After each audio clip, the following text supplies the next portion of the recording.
신약성경 156면입니다. 요한복음 7장 21절부터 24절까지 말씀. 다 찾으신 줄 알고 제가 대신 봉독하겠습니다. 예수께서 대답하여 이르시되 내가 한 가지 일을 행하매 너희가 다 이로 말미암아 이상히 여기는도다. 모세가 너희에게 할례를 행했으니 그러나 할례는 모세에게서 난 것이 아니요 조상들에게서 난 것이라. 그러므로 너희가 안식일에도 사람에게 할례를 행하느니라. 모세 율법을 범하지 아니하려고 사람이 안식일에도 할례를 받는 일이 있거든. 내가 안식일에 사람의 전신을 건전하게 한 것으로 너희가 내게 노여워하느냐.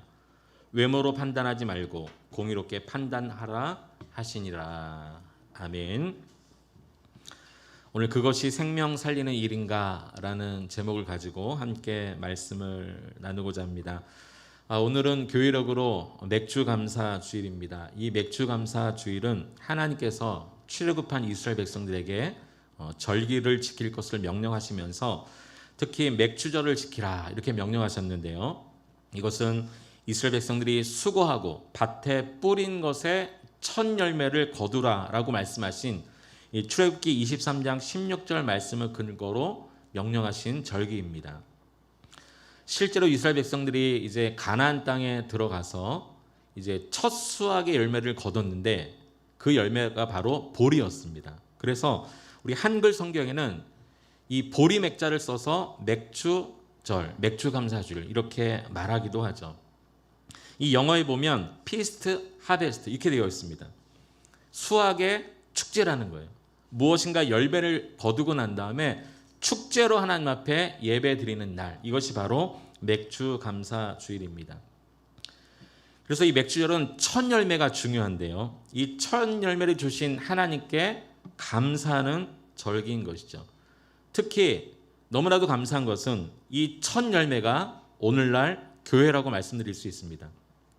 이 맥주절, 이때는 성령이 오순절날 마가의 다락방에 임한 그때이기도 합니다.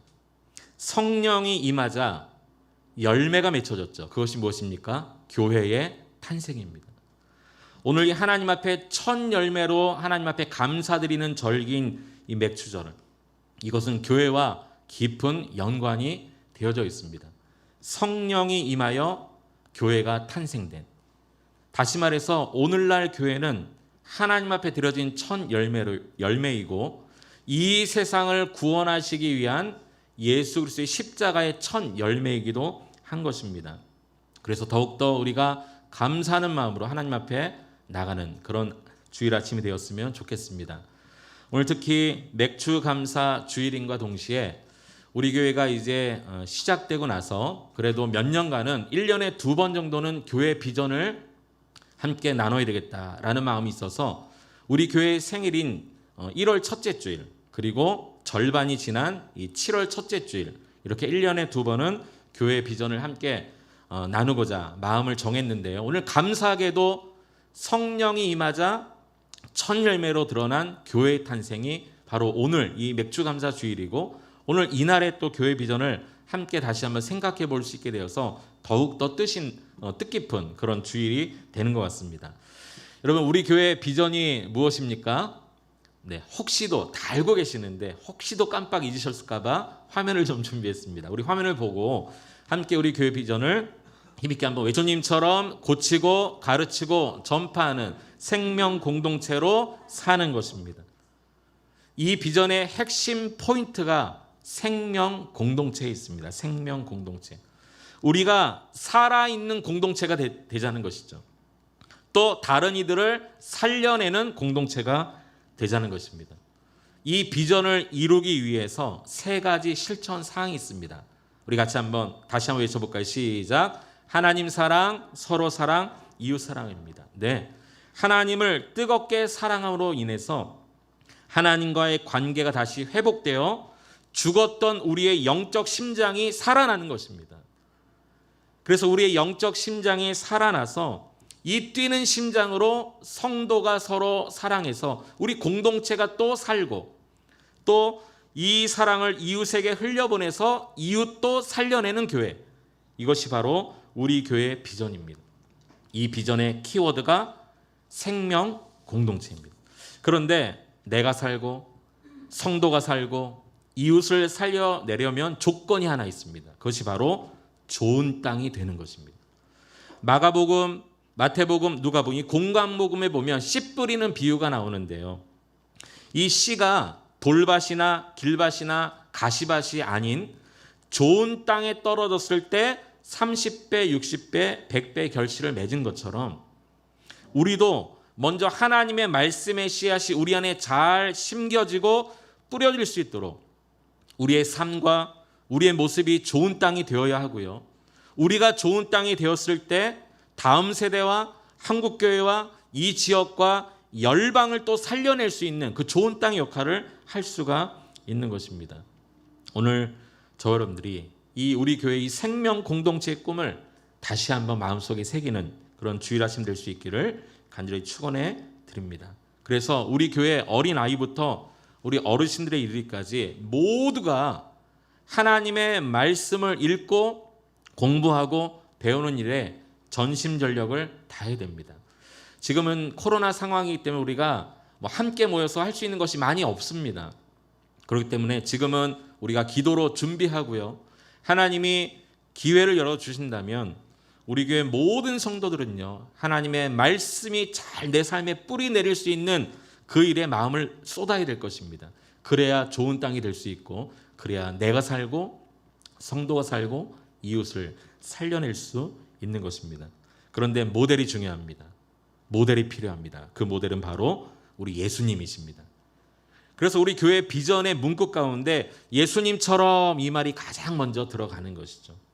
예수님처럼 우리가 살고 예수님처럼 사역하자라는 것입니다.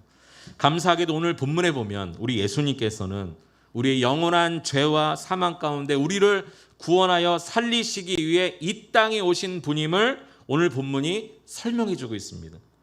오늘 본문 말씀을 통해서 다시 한번 우리 교회의 비전이 우리 마음속 깊은 곳까지 뿌리 내릴 수 있는 그런 주일 될 수 있기를 축원합니다. 먼저 오늘 본문의 배경을 좀 잘 이해해야 되는데요. 여러분 오늘 본문 조금 앞절인 7장 10절 말씀을 보시면 이렇게 기록되어 있습니다. 그 형제들이 명절에 올라가는, 여기 명절이라고 나오는데 이 명절은요 초막절을 말하고 있습니다. 초막절. 초막절은 어떤 절기인가? 네, 초막절은 오늘 맥추절과 완전히 반대되는 절기입니다. 맥추절은 이스라엘 백성들이 농작을 하고 씨를 뿌린 다음에 걷어들이는 첫 수확물을 가지고 하나님 앞에 감사드리는 절기가 맥추절이라면, 오늘 여기 말하는 이 7장 10절에 기록된 명절인 이 초막절은요 마지막 수확을 다 걷어들이고 나서 하나님 앞에 드리는 감사의 절기입니다. 우리가 잘 아는 이 추수감사주일에 해당되는 절기가 바로 이 초막절입니다. 이 초막절은 1년 중에 약 10월 정도에 행했고요. 오늘 우리가 지키는 이 맥주절은 4월 정도에 이 맥주절을 지내곤 했습니다. 그런데 이 오늘 본문에 나오는 이 성경에 나오는 절기인 이 초막절날 예수님께서 제자들을 먼저 예루살렘으로 보내셨다라고 했는데 분위기가 좀 심상치 않습니다. 오늘 10절 다시 한번 보시겠습니까? 이렇게 기록되어 있어요. 그 형제들이 명절에 올라간 후에, 초막절입니다. 올라간 후에 자기도 올라가시되 나타내지 않고 은밀히 가셨다. 이렇게 기록되어 있죠. 뭔가 지금 예수님이 제자들과 늘 함께 하시다가 이 초막절 때는요 제자들을 먼저 보내시고 예수님은 처음에는 안 가겠다고 하셨지만 나중에 혼자 은밀하게 드러내지 않고 따로 가셨다는 거예요. 그럴 만한 이유가 있었습니다. 그럴 만한 사건이 있었는데요. 계산을 좀 잘 해보시면 좋겠습니다. 자, 이 초막절은 10월 달 정도에 지키는 절기라고 말씀드렸는데 올해 10월로 한번 생각해 봅시다. 우리가 올해 10월에 지금 와 있습니다. 그런데 예수님께서 1년 반 전, 그러니까 작년 10월도 아니고 작년 4월, 그 6월절 때 예루살렘에 가신 적이 있었는데요. 1년 반 전에 6월절에 예루살렘에 가셔서 예수님으로 인해서 예루살렘이 발칵 뒤집혀진 사건이 하나 발생합니다. 그것이 바로 베데스다 연못에서 38년 된 병자를 고치신 사건입니다. 1년 반 전에, 이 7장 10절에서 말하고 있는 초막절 1년 반 전입니다. 그런데 공교롭게 또 그날은 또 안식일이었어요. 그러니 예루살렘의 종교 지도자들, 유대인들이 발칵 뒤집어진 것입니다.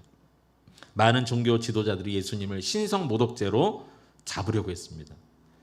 그러나 예수님은 이 베데스다 연못에서 38년 된 병자를 고치시면서 안식일의 주인이 나다라는 것을 드러내셨어요. 그리고 아직 때가 되지 않아서, 이때라는 것은 십자가에 달려 돌아가실 그때가 되지 않아서 예수님은 갈릴리로 피하셨습니다. 그리고 1년 후, 그러니까 올해 우리가 지금 초막절 10월 달에 있다고 한번 생각해 보자고 그랬죠. 1년 반 전에 그런 사건이 있은 다음에 1년 후인 올해 4월 다시 6월절이 돌아왔겠죠. 이때에 예수님은 예루살렘에 나타나지 않으셨습니다. 그런데 사람들이 무척 의아해하는 거예요. 작년 사건을 얘기하면서 왜 예수라는 자가 이곳에 나타나지 않았을까? 작년에 있었던 일을 지금 1년 이상이나 되었는데 사람들이 계속 이야기하고 있는 것입니다. 7장 여러분 11절 한번 보시기 바랍니다. 7장 11절에 보니까 이렇게 말하고 있어요. 명절 중에 유대인들이 예수를 찾으면서 그가 어디 있느냐. 네, 이 예수님은 지금 1년 반 만에 나타나셨거든요. 그런데 예수님을 찾고 있어요. 그러면서 12절에 보니까 이렇게 말씀하고 있습니다. 예수에 대하여 무리 중에서 수군거림이 많아 어떤 사람은 좋은 사람이라 하며 어떤 사람은 아니라 무리를 미혹한다 하나. 네, 지금 1년만 동안 나타나지 않은 예수님에 대해서 1년 반 내내 지금 1년 반 전에 있었던 그 38년 된 병자를 안식일 날 고친 그 사건을 이야기하면서 두고 어떤 사람은 좋은 사람이다. 아니다. 우리를 미혹하기 위해 그때 왔다. 계속해서 논란거리가 되고 있었다는 거예요. 이러한 어수선한 중에도 예수님이 거침없이 7장 14절에 보면 성전에 들어가셔서 설교를 하십니다. 우리 같이 한번 화면을 통해서 14절을 읽어볼까요? 시작. 이미 명절의 중간이 되어 예수께서 성전에 올라가사 가르치시니. 네, 지금 초막절입니다. 이 초막절은 일주일 동안 지키는 그런 축제의 절기인데 이 초막절 중간쯤에 예수님이 몰래 1년 반 만에 오셨다가 성전에 들어가셔서 설교를 하십니다. 1년 반 만에 나타나신 예수님께서 지금 유대인들을 향해 정면으로 도전장을 내밀고 계시는 거예요. 무슨 말씀을 하셨을까요? 이 초막절 성전 설교의 핵심이 있습니다. 자, 19절 한번 보시겠습니다. 7장 19절 제가 한번 읽어볼게요. 모세가 너희에게 율법을 주지 아니하였느냐? 너희 중에 율법을 지키는 자가 없도다. 너희가 어찌하여 나를 죽이려 하느냐? 네, 왜 나를 죽이려고 하느냐? 이게 이 초막절 성전에 들어가서 하신 설교의 핵심이었어요. 왜 나를 죽이려고 하느냐? 언제 있었던 사건 때문에요? 1년 반 전에 있었던 사건 때문에. 계속해서 지금 이 예루살렘에서는요 1년 반 전의 사건으로 인해서 왜 예수가 이번 6월절에는 안 나타나지? 아, 그때 이렇게 우리를 선동하지 않았나? 그때 우리를 완전히 발칵 뒤집어 놨더니 왜 지금은 나타나지 않는가? 그를 죽여야 된다. 아니야, 그는 좋은 사람이야. 옥신각신하고 있는 그때에 1년만 만에 나타나신 예수님께서 왜 나를 죽이려고 하느냐? 그때 유대인들의 반응이 이렇습니다. 20절에 보니까 무리가 대답하되 당신은 귀신이 들렸도다. 누가 당신을 죽이려고 하나이까? 이 말이 이런 의미입니다. 우리가 언제 당신 죽이려고 했냐? 혹시 당신 귀신 들린 거 아니야? 약간 정신 나간 거 아니야? 미친 거 아니야? 우리가 언제 당신을 죽이려고 했어? 이런 얘기를 하고 있는 거예요. 예수님은 지금 1년 반이나 지났는데도 예수님을 죽이려고 혈안이 되어 있는 이 유대인들을 향해 말씀하고 계시는데 유대인들은 지금 뭐 하고 있는 것입니까? 변명하고 있는 거예요. 우리가 언제 당신을 죽이려고 했는가? 그러면서 말씀하십니다. 오늘 본문 21절 우리 다시 한번 읽어보겠습니다. 21절입니다. 시작. 예수께서 대답하여 이르시되 내가 한 가지 일을 행하매 너희가 다 이로 말미암아 이상히 여기는도다. 네, 예수님이 말씀하신 여기 한 가지 일은요 1년 반 전에 오셔서 38년 된 병자를 고친 그 일을 이야기하는 것입니다. 계속해서 논란이 되고 있는 그 일, 사람들이 예수님을 잡아 죽이려 했던 바로 그 일, 내가 한 가지 일을 행했는데 왜 이 일로 말미암아 이상하게 여기느냐, 왜 나를 죽이려고 하느냐 라고 말씀하시면서 그 일을 말씀하세요. 그날이 아무리 안식일이라 해도 내가 그 일로 말미암아 왜 나를 죽이려고 하는가. 여러분, 그 일이 어떤 일입니까? 네, 생명 살리는 일입니다. 38년 된 병자, 육적인 생명뿐만이 아니라 그의 죄를 사해 주신 예수님은 안식일의 주인이시요 인간의 죄를 사하실 수 있는 능력을 가지신, 죄사함의 권세가 있으신 분이라는 것을 1년 전 사건을 통해 말씀에 알려주셨거든요. 그런데 그 일로 말미암아 왜 이상하게 여기느냐, 이것은 내가 해야 될 일이다 라고 지금 예수님이 말씀해 주고 계시는 겁니다. 그것이 바로 또 안식일에 행하는 일이 바로 생명 살리는 일이다 말씀해 주셨어요. 이 안식일은 오늘날 주일에 해당되는 날이죠. 여러분, 주일은 뭐 하는 날입니까? 예배하는 날이죠. 우리가 함께 모여 예배하는 날입니다. 여러분, 이 주일 예배는 어떤 의미가 있을까요? 네, 산다는 의미가 있어요. 우리 예수님이 보여주셨어요. 내가 한 가지 일, 내가 행하는 그 한 가지 일, 우리 예수님이 이 땅에 오셔서 행하실 그 일이 바로 생명 살리는 일인데 안식일 날 그 일을 행하셨다는 것입니다. 저는 주일 예배가 우리가 살아야 되는 그런 날이라고 생각합니다. 큰 교회는요, 1부, 2부, 3부, 4부, 막 저는 7부까지 예배 드리는 교회도 봤거든요. 저녁, 또 새벽, 또 특세, 철야, 굉장히 우리는 예배를 많이 드립니다. 그러나 여러분, 예배를 드림으로 인해서 우리가 살아나지 않는다면 아무리 많은 예배를 드려도 그것이 무슨 의미가 있겠습니까? 예배를 참석하는 것이 다가 아닙니다. 제가 말씀드리는 것을 여러분 오해하지 않길 바랍니다. 예배에 나오는 것, 이것이 중요한 것이 아니라 그것보다 더 중요한 것은 예배에 나와서 함께 예배 드림으로 사는 게 중요한 것입니다. 그래서 안식하는 날 아닙니까? 안식이 뭡니까? 안식. 네, 종이 자유인이 되는 것입니다. 묶였던 자가 풀려나는 것입니다. 그래서 신명기에 보면 하나님께서 모세에게 너희가 드리는 모든 절기를 너희만 지키지 말고 너희 아내, 자녀, 몸종, 심지어 이방의 계기를 할지라도 다 그 명절로 인해서 자유하게 하라고 명령하십니다. 이것이 바로 안식인 것이죠. 주일날은 사는 날입니다. 예배를 통해 살아나야 되는 날입니다. 오늘 예수님이 그것을 말씀하고 있어요. 내가 행한 그 한 일, 그걸 가지고 왜 이상하게 여기느냐. 그러면서 예수님이 구약에 모세를 통해 주셨던 할례 이야기를 합니다. 할례 이야기. 할례는 하나님과 이스라엘 백성들의 그 언약을 맺으시면서 언약의 증표로 산의 아이가 태어나면 8일 만에 할례를 행하라 명령하셨죠. 그러니까 남자아이는 8일째 되는 날 할례를 행해야 됐습니다. 근데 오늘 이 말씀을 하시면서 이 유대인들에게 너희도 할례를 행하는데 모세의 법대로 8일째 되는 날 반드시 할례를 행하는데 그 8일째 되는 날이 안식일이라 할지라도 너희가 모세의 율법을 범하지 않기 위해 할례 행하지 않느냐, 안식일에도. 그 이야기를 좀 하고 계십니다.